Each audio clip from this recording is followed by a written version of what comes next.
This is Hugh Greenwood from the North Melbourne Footy Club, and you're listening to another episode of the Hashtag Kangaroos podcast. Here is your host, Dean Basic.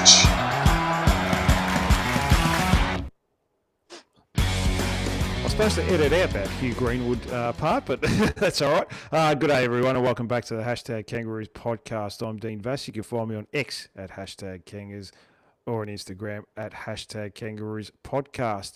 Unfortunately, we're back reviewing another loss after North Melbourne went down to Hawthorn by 16 points. It was a game that had its positives, but also highlighted some of the areas that continue to hold this young side back. There were some encouraging signs. Colby McKercher looked pretty good across halfback. First game back there this year, pretty much. The midfield bounced back with a much stronger performance around the contest, and Nick Larkey responded with one of his better games of the season. But there were also some familiar frustrations. The defensive system still needs a lot of work. Hawthorn's ability to score from turnover proved costly, especially in the front half. They outscored us by 41 points there, and we struggled to generate enough inside 50s to consistently threaten. Joining me, as she does most Thursdays, but tonight is a Monday, is my regular co-host, Siobhan Rowe. Siobhan, welcome. And how did you see this one? Hi, Dean. Strange to be on after on a Monday after a weekend of footy, but fantastic to be on nonetheless. It continues to be the curious case of North Melbourne, doesn't it? I mean, I'll be honest with you, I didn't expect us to be anywhere in the ballpark of where we wound up. And especially at the start of the last quarter, you started to think, hold on a minute, they're going to really run away with this. But they held their nerve, and it was just disappointing to run out of 16-point losers in the end, because we did a lot right. But like you mentioned at the start of the pod, it seems to be that we just find a way to make really poor errors or not take our opportunities at times. I mean, you can think back to two last quarter moments, I guess. O'Sullivan's miss, Starling's miss, and you look back at the start of the game. I mean, Bailey Scott's a name I'm sure that'll get mentioned throughout the podcast, but certain things like that at that level are just a bit unforgivable. And I know it's a really strange feeling, because if we'd spoken after the game, I probably would have had that same really negative mindset. And I feel as though there's still a little sprinkle of that in how I feel. I mean, I do think that there has to come a time for this group where we win, and we win when we're in positions to win. Yes, we missed chances, but Hawthorn missed chances as well. And I think the chances they missed further highlight where we're at as a defensive sort of group still. I mean, Nick Watson kicking 5 goals. There was a time in the game where he kicked 3 pretty much in a row, 2 in a minute. And you thought, there has to be a better option than Griffin Logue to be playing on Nick Watson. And he kind of rubbed salt into the wounds a little bit too, the fact that there was an opportunity. We could have taken him in the draft, and we went with Dersma, that we're not even sure will be there next year. And it's just things like that, you can't think about the what ifs in footy, but you can certainly think about the what ifs in the fact that we haven't quite catered for that need. I thought to myself, is the loss of Jackson Archer hurting more than we all have acknowledged? Maybe he's that man that could be playing on a Nick Watson type, but Griffin Logue wasn't the answer, and I was still very confused as to why he was running around out there for a little while. But yeah, there's a lot of good things that we can take away. But I thought the Gold Coast game was the turning point for the group in terms of finding the belief to win. And in recent times, the Melbourne game, the Collingwood game, this game was all there. I just continue to believe that we lack polish and class, not so much the opposition winning the game. It's us not being able to ice it just through whether it's pressure in big moments or costly turnovers or lack of defense at times that costs us significantly. So yeah, that's probably the biggest takeaway, is that as proud as I am of the effort, we just need to get to a point where we start winning when the games are winnable. And that was there for the taking for us, and we just couldn't quite get there again. Yeah, especially after a promising start. I felt like we dictated the terms, particularly in the first quarter. We got up by 17 points. But just that Nick Watson moved into the midfield at the start of the second quarter where he kicks 2 goals quickly. I'm actually going to defend Griffin Logue here. This is probably the only time I ever do that because for all his 5 goals, I don't think he could have done much with. The 2 goals came out of centre. One of them, McKercher, was holding the ball because he's got no right side. And another one was Zerha kicking it straight to him, 20 metres out, 20 metres directly in front of goal when he's trying to get the ball out of his defensive square. So he couldn't do much out of that, but, I mean, at the end of the day, it's Griffin Logue. Well, you could have played Riley Hardiman, quite simply. But we'll get to more selection issues later. Now, we have to talk about the Alistair Clarkson conversation because there has been so much noise around the club this week about whether he coaches beyond this season and what the final month of the year could look like for him. What caught my attention against Hawthorn was that some of the changes almost felt like a coach under pressure, leaning back towards experience. Luke Parker spent more time in the midfield alongside Jai Simpkin. I think they had 22 and 23 CBAs respectively, while Harry Shees or Finn O'Sullivan had 9 each, and it reduced the centre bounce exposure. Now, I understand why coaches trust experienced players in big games, but I can't help wondering whether North is sacrificing a bit of the future for the present. Yeah, like Finn O'Sullivan, I thought it would have been a great opportunity for him to go against John Newcomb. Yep. And he's just I can't trust him. I've got to go with Luke Parker. He's a player I trust. He's been in the system a long time. This is the last month of the season. These are the games where I'd love to see him getting genuine midfield reps and learning against elite opposition. And then there's Riley Hardiman. For me, he's shown enough to deserve a consistent run. Yet Bailey Scott, like you mentioned before, keeps getting selected despite looking out of favour for much of the season. Hardiman brings speed, rebound and a long left foot. And against a player like Nick Watson, I actually think he could have been a really interesting matchup, especially those defensive half turnovers. It was the difference in the game. It's too top heavy with Zerha, Logue, Core, Comben. There's no speed behind that ball besides Colby McKercher, and I'm glad they put him back there. So my concern isn't just about one selection decision. It's about what the club is prioritising over the final month. Is the focus on squeezing out an extra win or two, or is it giving players like O'Sullivan and Hardiman the biggest possible role in the next great, North Melbourne team? That's where I sit on it. What did you make of the midfield and selection changes? And do you think Clarkson is being a little too conservative with the younger players at this stage of the season? It's a great question. It was a very obvious Luke Parker spent a lot more time in the midfield, and I guess it was probably a knee-jerk reaction to the fact that we were belted off the park in that area against St Kilda the week before. So I kind of understood that decision, and to be honest with you, we looked better in there. And I think I maintained this a lot last year in that Luke Parker's the type of player when he's in the centre, everyone walks taller around him. So I reckon that's why LDU had a much better game, and some of the younger players played better because you had Luke Parker there, who is just an imposing figure. But at the same time, I sort of understand what you're saying as well.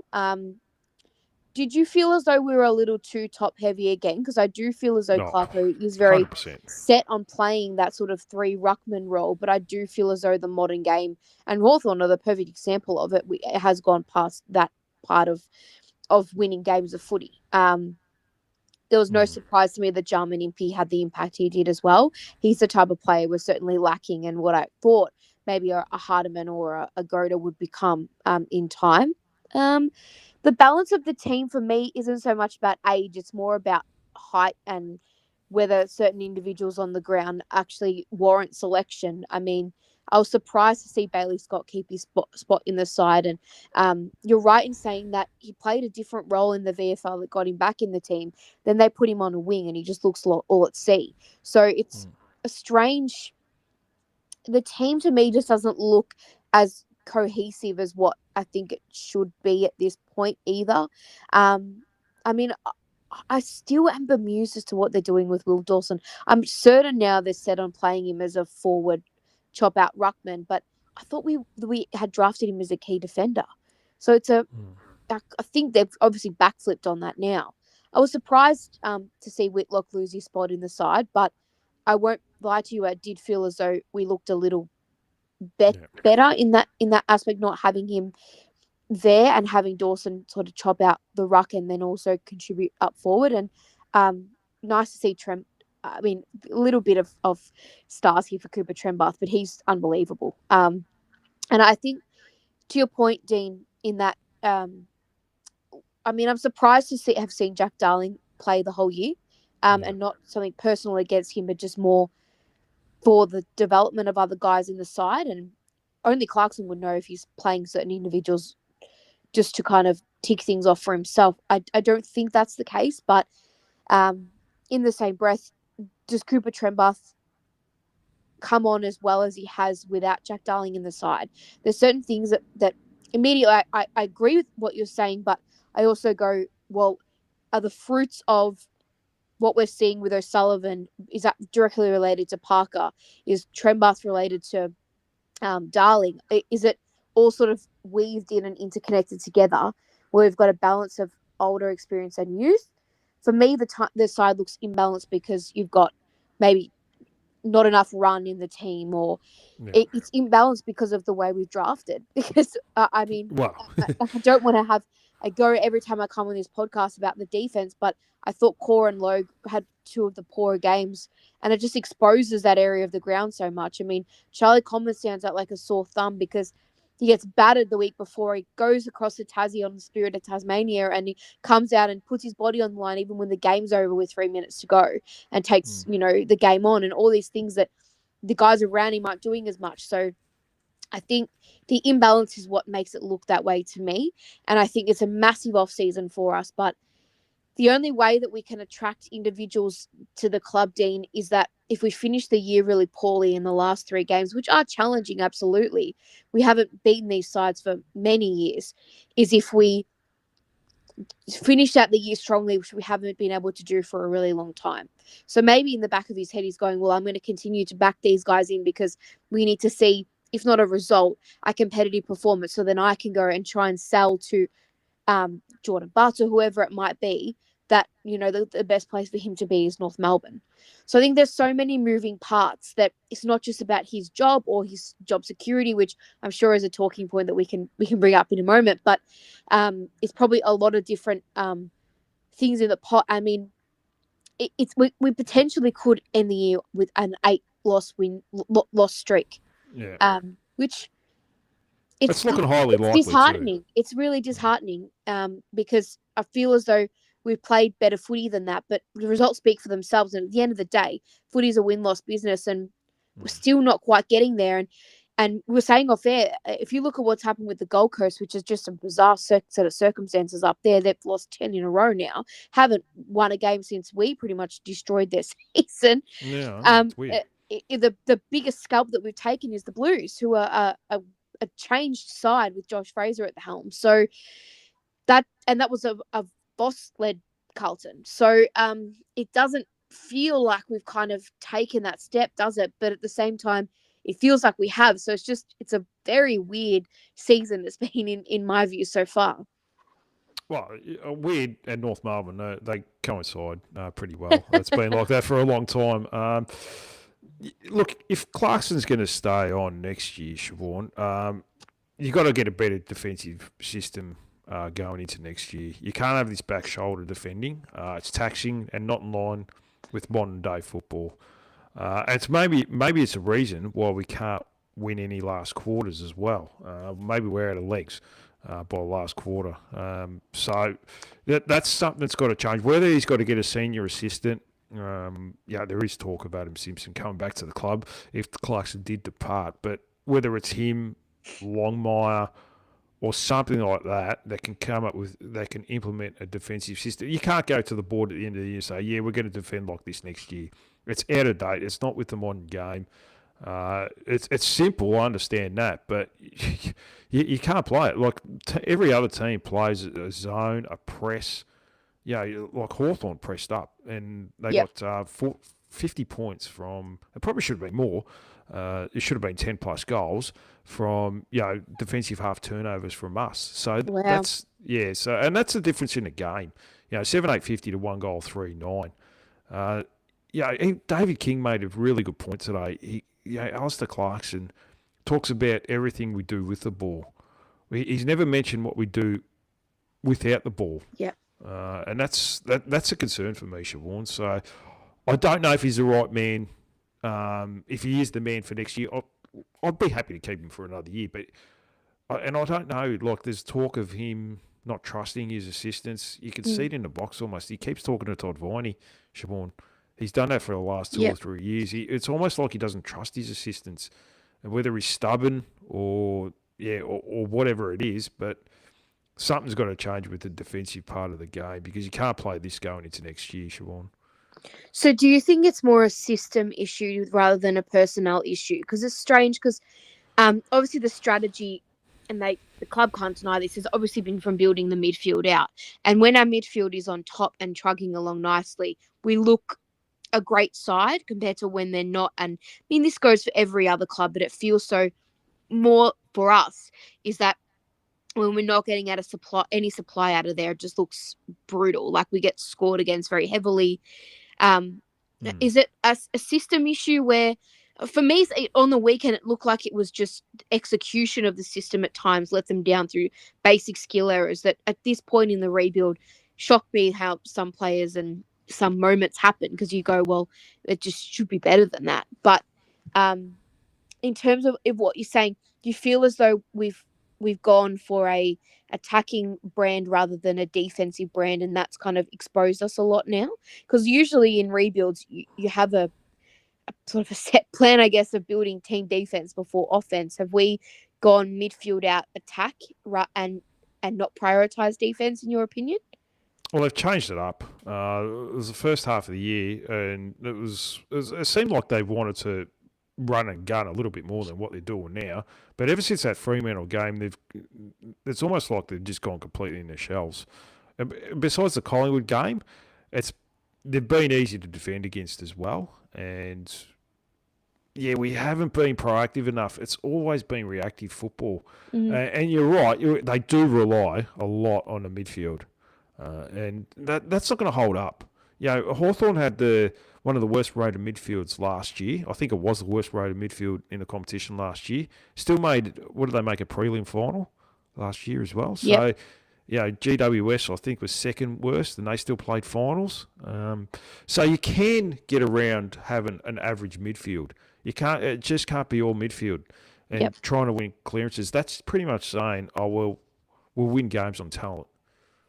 That's all that is. There's got to be other ways around it. You've got to be able to, like even the St Kilda game, he always conceded. He goes, we got in front in the third quarter, but you could always sense we're getting smashed in the midfield. So, that was an aberration almost. Not in those words, I'm paraphrasing there. But teams can win by losing clearances. I think it was the last round last year. Adelaide lost the clearances to us by about 20 plus. And still won the game by 3 goals or something like that in the end. So, there's got to be other methods to just win the game of football rather than just, if we win the clearances by 10, we should compete. And probably not the change in the ruck rule as well has probably hindered that as well with Tristan Sherry. He doesn't take the CBAs anymore. You notice if we can half the CBA, straight away him and Trenbath swap around. So, but I thought Tristan Sherry played well on the weekend in saying that, but he doesn't have the impact with the new rule from last year to this year, Siobhan, as well. So there's a few concerns, and I think he needs a little bit of help. And I don't know if it's him sort of not trusting the people around him. Now, I have heard on the grapevine, and this is third-hand information here, but I have heard that Xavier Clark is going to leave at the end of the year. He's not going to be around next year. Okay. Yep. So, apparently there's frustration with assistant coaches that he's not getting, but that's second and third-hand information. I don't know. And we probably will never know. And might not know for. Is there enough heat on Michael Barlow then? If this is, I mean, I can make a case for certain line coaches that maybe the talent's not there, that there's not enough there. But I mean, the midfield's stacked, and I'd say they've at times not produced. Is there enough pressure on him? And I mean, the biggest offender at the club, in my opinion, that continues to just rob people blind and you know what I'm going to say here, aren't you? That just it escapes criticism at all times is Brady Rawlings. I mean, some of the decision making around the list management, it's never been more obvious than on the weekend with Watson running around, and it's just, I don't know. He's let the club down on many occasions, and no one speaks about it. Everyone just refers blame to Alistair Clarkson, but you can only do so much with what you're given. Now, look, as far as re-signing talent, like he's been able to re-sign Shees or Charlie Comber for 6 years, a good player. Fino Sullivan 2029. So as far as that, he's actually done pretty well. Some of these re-signings, like re-signing Jacob Costanti till 2028, was strange. Charlie Spargo till 2028, getting him for 3 years. Why? I don't know. But yeah, look, as far as how he's gone about it with the draft, there's a lot more question marks around it. And I don't know much about the draft, but even going back to the Nick Watson draft, I sort of said no, you should have taken him 2. I would have taken him 2. This was before the draft, and I would have taken Daniel Curtin at 5. That's how I would have gone. But look. At the end of the day, any supporter that's listening to this, yourself, myself, we wouldn't have done any worse a job than what he's. We wouldn't have done any better. We wouldn't have done any worse. So, Essendon had Dodoro for 20 years. Haven't won a final for, 8,000 days or something like that. So, there was a common denominator. They kept sacking everyone else, but they didn't see where the problem was. They turned a blind eye to that Dodoro, who had no idea. Couldn't pick talent. His trading was terrible. He was asking for, first rounders for absolute rubbish players. Whereas Brady Rawlings has been quite soft with some of his trade moves and so forth. So, we could dwell on it, but there's not much you can do about it at the end of the day, Siobhan. We just got to be in the present and can't always look back and what if we lost that game against Gold Coast, we could have got Carly Reid as well. There's a lot of what ifs, but we're here now. And there's not much you can do about it. But you're right, he does seem to escape a lot of criticism, Brady Rawlings. So, it is what it is, I guess, Siobhan. It's true. You can't look at the past, you can only look towards the future. And I mean, if Clarkson gets a new set of assistants next year and the reports are true that maybe there's a bit of disharmony in that area, then we'll see what that will bring and what results that will heed for us. No, but look, at the end of the day, it was a good response from the skipper on the weekend, Siobhan. I thought after his first kick, where he was about 48 and didn't make the distance again, I thought, here we go again. But I thought he responded quite well. He only kicked the 2 goals, but he had 3 goal assists. Should have had 4. Someone missed a goal from a metre out. Hit the post from a metre out. So, that didn't help him. But, look, I thought he actually played pretty well. 9 score involvements. Was a lot more involved. So, at least that's a positive, Siobhan. He was great. And I think the thing is, his form never wavered. It was his execution, which I feel like is pretty symptomatic of the team in many ways too. I mean, he never completely fell off the cliff where he wasn't involved. He just couldn't find a way to do what he usually does. And I think the thing is, as captain of the footy club and as a player who's had such great success at the club, he has this expectation, and he's never had a case of the yips before. He's always been so reliable in front of goals. So I think more pressure was heaped on, but I think it says a bit about his character that he was able to find a way out of that sort of patch of form that he had.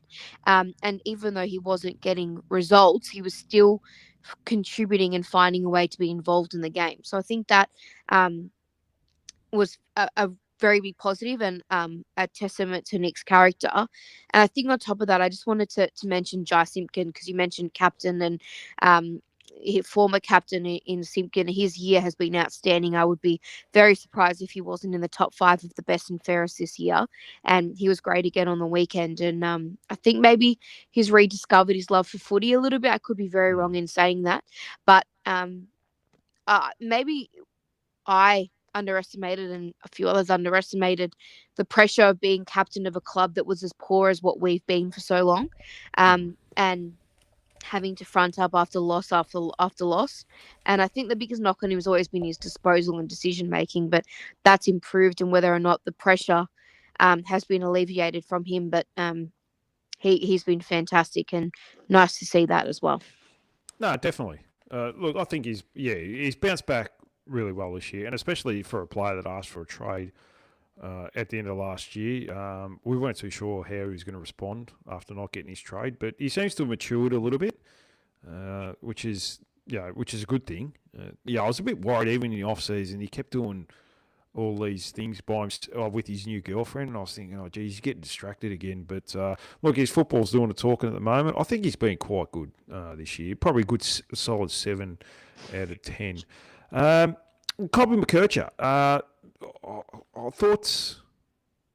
actually liked his game. I thought we saw the best of him. Now, he's almost like a Zoolander. He's got no rights. He can't turn right. But outside of that, maybe that could be his nickname, Zoolander. But but when he's got the ground in front of him, it just looks a lot better. He can use the ball. He can use his skill. He's got class. He's got speed. He's got the whole ground in front of him when he's behind the ball. And that's when he's at his most damaging because he can receive the handball, accelerate into space, and use his run to open the game up. So where do you see his long-term future? I'd still like to see him in the back line. We need players with speed in that back line. He's got. I just want to see him there.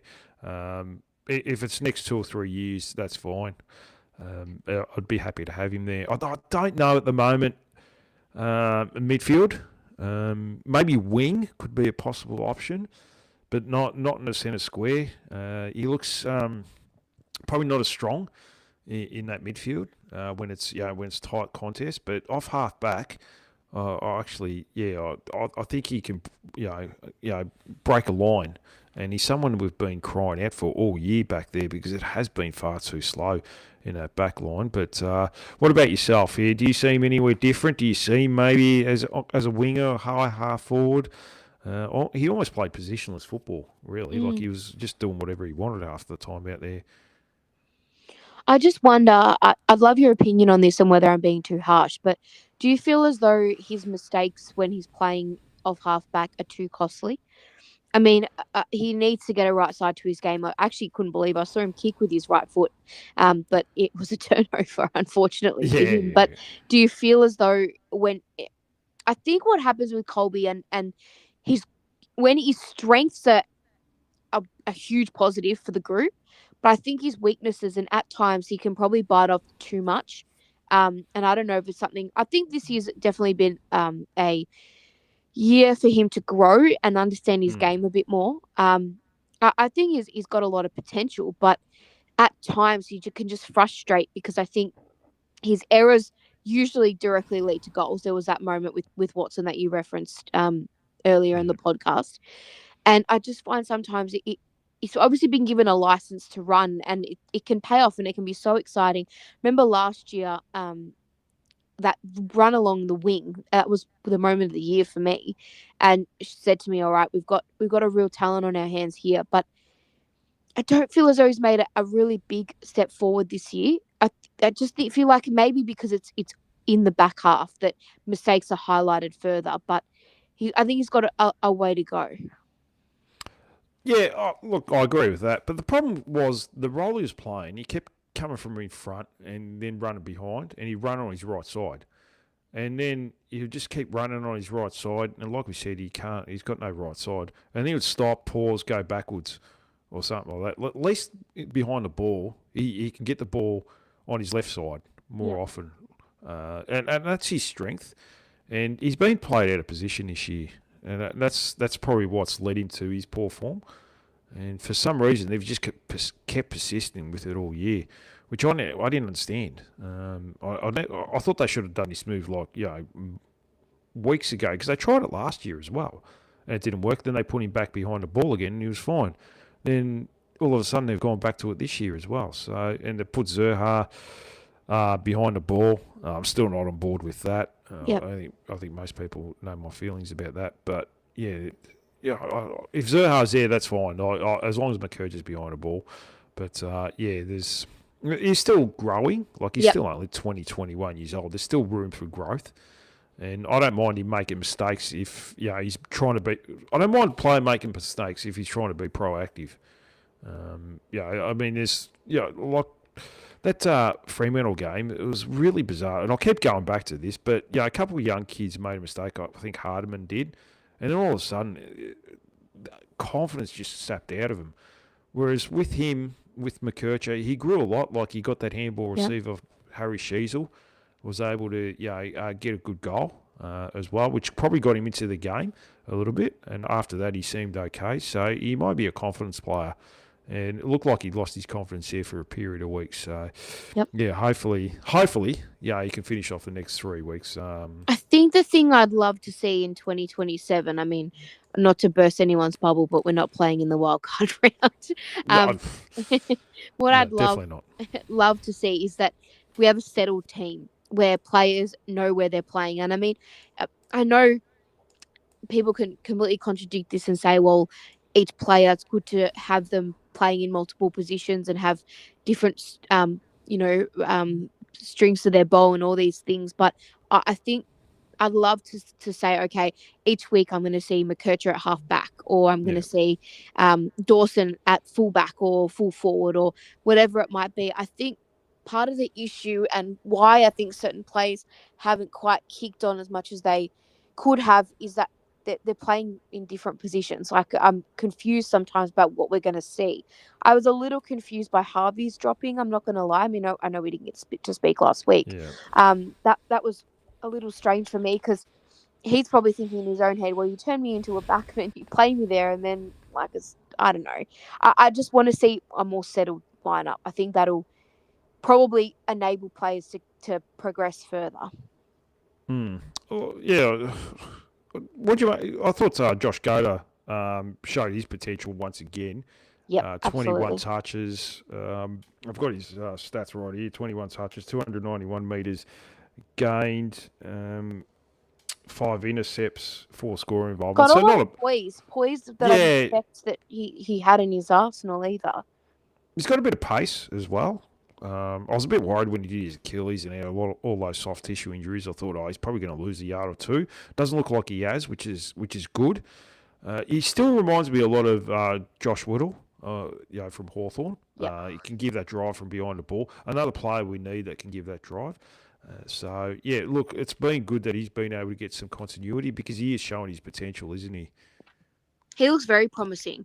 Like I mentioned to you on the podcast a couple of times, I really do feel like him and Hardiman are the future back there. I mean, it's only a matter of time before we move past guys like Luke McDonald, and I think they're certainly the next type of Luke McDonald, hopefully an upgraded version, no offense to Almac, but I do feel as though that's the next gen of that sort of player coming through that we already have on our list. So he looks very promising, and in a backline that kind of doesn't give a lot of hope in terms of what we're seeing down there, he stands out like a sore thumb, and it's great to see. One other player I wouldn't mind getting your opinion on is Zach Bench. Now, we've talked about Nick Watson, and we've drafted about 20 small forwards since we passed on him. Do you think Zach Bench is up to AFL level? He did kick a nice front and square goal, which we don't see very often in the AFL system. But at the end of the day, he only had 8 possessions and 2 tackles, 15 pressure points, 4 scoring involvements, and 1 goal. He's probably got, I don't know, hopefully he's got another 3 weeks to prove himself. But do you think he's good enough to keep on the list for another year? It's an interesting question. One I asked myself immediately after the game as well. We drafted Lockie Dobeston at the start of the year. He's pretty much been unsighted since he was dropped, and his form in the VFL hasn't been terrible, but a little bit up and down. So it's sort of like we've gone to the draft to get that elite small forward and hoping that Dobeston becomes that.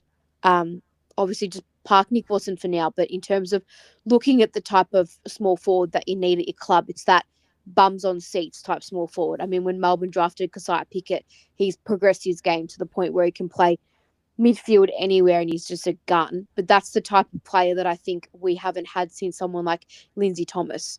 That's the type of small forward that we need. Now, Zach Bench, I think, will be a serviceable footballer. I think that's what he is now. But if we're hoping he's going to be the next big small forward at the club, we're very wrong in that. And I hope he proves me wrong, and I hope he comes out and becomes that.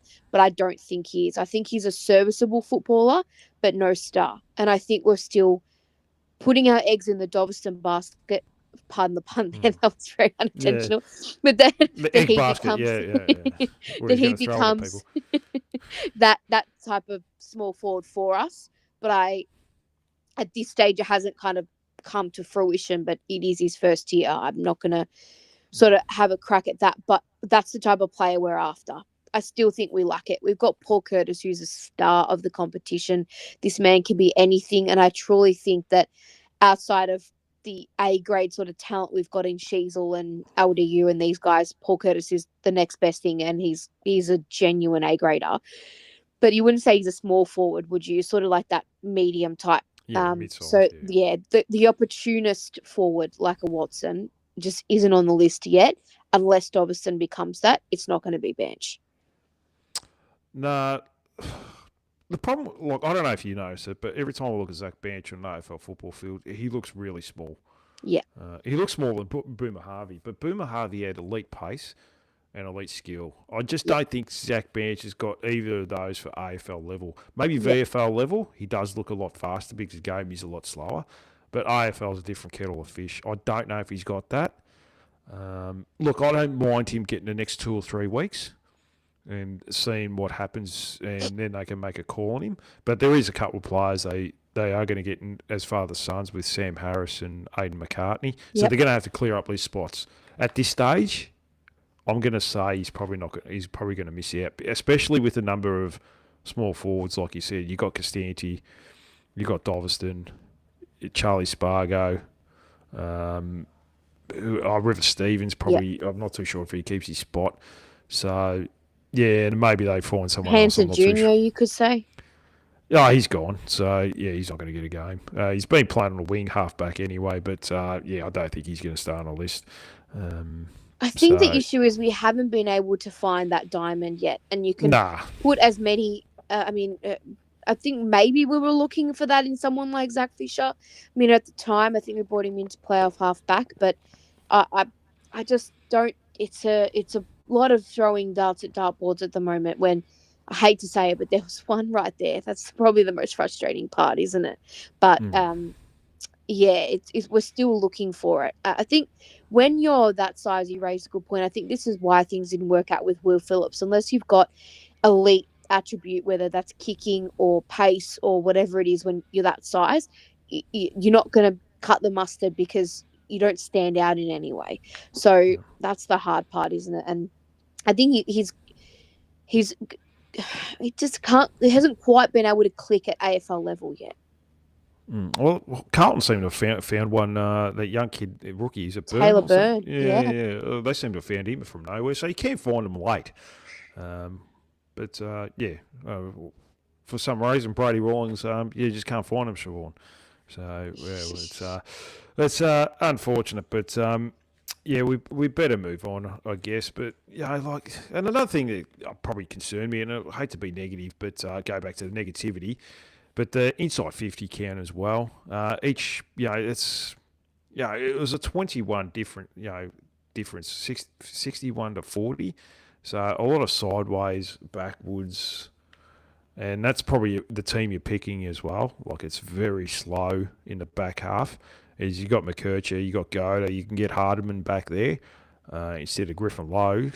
But they've got, like you said, they've got this obsession with playing tools everywhere on the ground. You don't have to play. You can try something different. You can go a bit smaller in the game. There's nothing. You got nothing to lose at the moment. You can play. You can rest Darling for this week and put in a small. You can drop Griffin Logue, put in Hardiman, play core, and because this week I don't know if Norton's going to be up. Yep. for this week. So you can go a bit smaller. You can play Hardiman, drop Logue, and then just have your core and Comben as your two tools, and you can have Will Dawson as a backup if there's an injury or something like that. He can go forward, he can go back, or whatever it is. So if you're going to keep him in the side, but just on Will Dawson, we seem to have this obsession that I think we spoke off air that we want to play him as a ruck forward, but we're crying out for a key defender for the future, and we don't know if Blake Threadgold's going to be that player. But it would have been nice to at least give him an opportunity at that craft before giving up on him there, by the looks of it. It's just, it's a frustration of mine. I thought maybe Whitlock was the answer to this, but they've obviously now decided he's going to be a forward. And look, I'm sitting in the grandstands. I don't know what goes on behind the scenes. I don't know the conversations that I had, but I really thought that Will Dawson was going to be the next big key defender that we had on the list. And now they've made him a forward ruck, which I struggle to understand that, because his early development was as a key defender. And yes, a lot of people will say, well, he never really showed much promise in that area, but it's a matter of repetition and giving him an opportunity that never kind of happened. Like, he'd be in and out of the side. He had that game against Darcy. I won't forget it, because I really felt like that was the game where I thought, okay, we've got an opportunity to grow and develop our own key defender on the list. Obviously, Threadgold's there, but he's coming off a major injury next year, and he hasn't played an AFL game. So you're really going in blind a bit. Now, I hope Will Dawson works out in that position, but it's a position we seem to have an abundance of now too. I mean, you've got Trembath, Larkey, I'm missing a few here, but there are Whitlock, players that Darling, Darling, that they're all there. So, I struggle to understand why they've made that change and adjustment. I don't see it changing now that they've kind of played him at AFL level and majority of the year in that position. But they'd want to come up with an answer to the key defensive issues that isn't just Jordan Butts, and I think that's probably where my frustration lies. It's interesting, after that Bulldogs game, Sam Darcy was full of praise for Will Dawson after the game. He sort of said, he's a really promising on key defender. He was very good. He's got a good leap. He's still got, it's almost like he's lost his craft a bit there, because there's a play where he was following Charles in the back line, and he just let Charles run it, because Charles was the backup ruck and he was the backup ruck, and he just let him run and jump at the ball uncontested. Whereas, as a defender, you got to get a body on him. It would have been easy for him to get a body, and if you're going to be the backup ruck, you have to help out your defence. I saw that too, and I thought to myself, well, is that why they may be playing him as a ruck forward? But at the same time, it's really not the kid's fault, because he's not getting any consistency to develop his game in that area.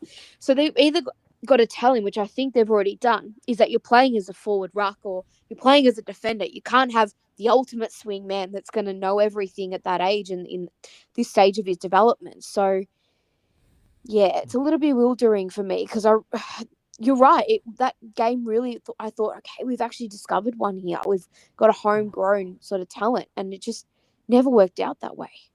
No, it didn't, unfortunately. So, he had a couple average performances after that against the Swans and one other, and they sort of dropped him after that. And ever since then, they've sort of said, no, you can go. No, we're giving up on you. We'll go as a ruck forward. So, bit bizarre with what they're doing with him. He has re-signed for the next 2 years, so we'll see what the off-season will bring and what they're going to do with him there, because at the end of the day, like, Tristan Sherry's your number one ruckman anyway.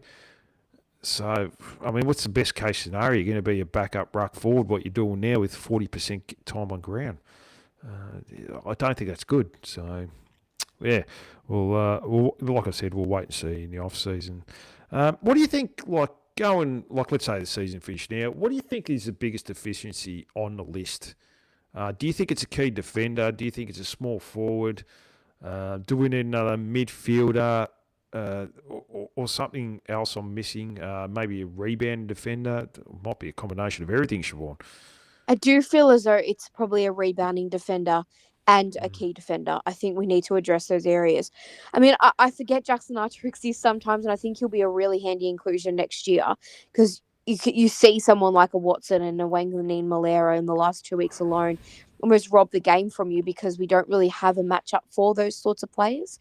But then at the same time, if Jack Gunston had kicked straight, the game would have been over. So that's definitely an area of the ground we need to improve. I think the club know it. I mean, I was still astounded by Brady Rawlings' comments at that still now. At the start of the year, sort of mentioning that he was happy with the way that we were structured up in that area with Core and Logan. We've got the defenders. Like, we've got our defenders. Pretty wild. So I think they know that that's a deficiency. It's just about finding. I don't know if Wiedering's still on the table. They've got to try everything to try and fix that area of the ground. Maybe it is the system, but I also think it's definitely personnel down there. Whether we can sort of manufacture a rebounding defender in Hardiman, I still don't know why he's not playing, Dean, but a quality sort of rebounder as well would be helpful. But I do still think it's the key defensive stocks that need a lot of work, and a small forward but at the same time, I feel as though I've got some faith in Lockie Dobberson. It's been a tough first year for him, but we've got someone on the list at least. Actually, watching Hawthorn reserves, and I will go reserves pretty much straight after this. They had that Sam Butler, who's not a bad small forward, but he's never going to get a game ahead of Nick Watson. So it could be someone that's a cheap option. Look, I think Wiedering, if he was going to leave, you'd probably want to go to a team that's in the premiership window at his age. So I don't think he'd want to come to North Melbourne. So we're sort of looking at fringe players like a Nick Murray. Possibly is probably the best available. It looks like Jordan Butts is going to go to the Bulldogs. So they're probably the players you're looking at. And then, obviously changing the defensive system and playing more of a zone-ish type of defence might help. And, trying to find another rebound defender. Got Riley Hardiman. I was trying to think of who else is in the reserves that can play that role. Cooper Harvey, I suppose, is a rebound defender. Different type of player. I mean, Zach Fisher, if they wanted to go back down that path again, but something tells me maybe not. No, he's been playing on the wing pretty much all year in the reserves. I still like him as a small forward. So at least he's got a bit of pace and good goal sense. He played some good football at Carlton there, so I don't know. Well, they've pretty much written off his career for some reason, given up on him after giving him a big contract. Just to sit there play VFL. Bit bizarre. But we'll go to reserves now anyway. They had another loss. I think the scores were level halfway through the last quarter, but got overrun and lost by 31 points. Hardiman, talking points tonight, Siobhan, played well, 24 touches. Hanson Jr., 26 touches. Ollie Griffin, 3 goals. Another 3 goals. Tom Powell, 24 touches. So I don't know if he did his soft tissue again, but I think he's all right. Touch wood. Could we see an Ollie Griffin debut this week, Siobhan? I hope so. He absolutely deserves an opportunity. I'd be upset to see him not get that opportunity before the end of the year. So it's hard to see who comes out necessarily because I think no one was awful on the weekend. But he can't be doing much more, and it's probably not fair considering he's on a 1-year deal to allow him to just rot away in the reserves. So it's an opportunity here for him to play on Thursday night stage at Marvel, where I think he'll actually flourish because he's kind of got, what do they call him, grippo. So he's kind of got those sticky hands and looks like he's made for big stage. So I'll say he deserves a debut and this weekend. The concern, Siobhan, as well, which I forgot to mention earlier, we've only had 3 players debut this week, whereas Hawthorn have had 8 on the weekend. And one of those has been Charlie Spargo, so for the club. And he's played over 100 games AFL. So the other 2 have been Lockie Doverston and Taylor Goad. It would be nice to get a bit more excitement and get an Ollie Griffin. I don't mind Darling having a rest. Yeah. Like at this time of year, his body's probably banged up. He's 34. You're going to keep him on the list next year. We're not playing finals. Can we have a look at someone else besides these old veterans trying to win a meaningless game for us at this stage of the year? Can we give an Ollie Griffin a go? Who knows? We might find something here, Siobhan. It's not like we're winning anyway. What's the harm in playing an Ollie Griffin? Who knows? It's funny what the injection of youth can do as well. I think I spoke Hmm. about this last time I was on here. I do feel as though that that excitement of youth mixed in with the current cop we've got can be a really positive thing. So he deserves to go. So I'm really hopeful that they play him this weekend because I think he has what it takes at this level, and it would be disheartening to see him not get an opportunity before the end of the year. No, definitely. It would be nice for Finn O'Sullivan to get a job on Bontempelli this week. Yeah, absolutely. I'd like to see that, like a head-to-head matchup with him, rather than just, let's just go with Luke Parker. Or, I don't want to lose my job, so I've got to go with these veterans. That's what it feels like. I know it's probably not what he's thinking, but yeah, it'd just be nice, to just give a bit more confidence into this young group and some of the young players. But yeah, we'll have to wait and see. But we're hoping for probably Griffin and Hardiman to come in this week. That's probably about it. I can't see anyone else. Siobhan, Tom Powell just came back from three groin injuries in 3 games, so he's probably out, and that's about it. Whitlock was scoreless.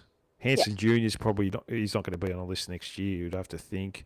26 touches. Zach Fisher's out of favour as well. Cooper Harvey, yeah. I mean, you're probably looking at Griffin Hardiman and Cooper Harvey as potential ins. But in the same breath, Dina, I think it's probably between Myers and Harvey, and I definitely think Myers did enough to stay in the side. Yeah, it shows a bit. Yeah, I don't mind Myers, but I probably I actually don't think Cooper Harvey will be at the club next year, Siobhan. Okay. I think he may leave. Yep. And I wouldn't blame him because his best position is a forward. He's never going to play there. Apparently Essendon was a club that was interested in him during the year, and his best mates with Nate Caddy. So it's probably a logical move, even though his old man would probably hate it. But I think his old man would understand too. Yeah, I mean, we'll see what happens. I mean, that would just be a really strange thing to see and to watch. But in the same breath, I think he is good enough to play AFL. It's just more finding his best role, firstly, and then getting enough opportunity, secondly, too. No, definitely. Do you expect Bailey Scott to get a game this week? Well, this is the part that's confusing because I was shocked to see him keep his spot last week. So, I don't know. I don't think he's going to be on the list. So why are we playing him? His downfall needs to be studied. It's a bizarre turn of events, Dean. I still don't understand what's happened. Like, it's just the player we saw 2 years ago to the player we're seeing now. It's someone devoid of confidence. No, it's like his skills have disappeared, and he was one of the best runners and the best kicks that we had on the list. So it's a really strange and sad turn of events, really. But in saying that, it's pretty clear that we bring Hardiman in, you'd hope. And it would be a Dylan Stevens, Jai Simpkin wing. But at the same time, Clarkson's preferring to play Simpkin in the CBA. So maybe that's why Scott's playing, because he's playing him on a wing. But he's not doing a great job at it. And it's keeping other players out of the side that deserve to be there ahead of him with his form. But I wouldn't be shocked to see him play again this week, Dean. But in the same breath, I thought, maybe his run at Marvel and all those things, but it's just not the same player. I think that's what I've got to get through my head. It's just what we're seeing. I mean, I still can't believe he missed from 2 meters out. That's just a player that just is just lacking in so many areas of their self-belief at the moment. Yeah, it's a big thing. It's above the shoulders at the end of the day. He's completely fallen off a cliff. He had a good month or 5 weeks in the VFL. He got picked. His form was hard to ignore. He was averaging pretty much 35 touches a game, playing right in the guts. But they don't play him there in the seniors, so it's pointless. At the end of the day, putting him in the seniors and thinking, he's just going to get 30 touches a game playing on a wing, half forward. And like you said, even if you take that mark, you go back and have a shot at goal.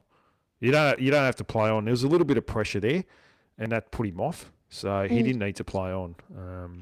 But yeah, for some reason, coaches, they like to go for the veterans when they feel the pressure, because they can understand the system a bit better and they trust them a lot more. So you think it's a matter of the on-field coaching aspect? He understands AFL football. He's played over 100 games. It's probably a safe player. he's probably feeling, where there's no upside. Like with playing Bailey Scott, where there's more upside, but there's maybe more downside with playing a younger guy like a Riley Hardiman. But Riley Hardiman has done nothing wrong in every game he's played in the AFL system. So, yeah, very, very bizarre. But we've had a lot more questions. They're probably answers tonight, Siobhan. And that's probably going to be a common theme. Like even with selection, we've got no idea what they're going to do this week. I don't even think they've got any idea what they're going to do this week. So they might play Callum Coleman-Jones for all we know. Who knows? So, do you think he's on the list at the end of the year? Nah. Yeah, I think they'll try and upgrade that position. But, I think Brady Rawlings might have to cut his losses on that one, Siobhan. Yep. Yeah. But, Siobhan, anything else you want to add before I let you go? Thursday night blockbuster, Dean. It's Yep.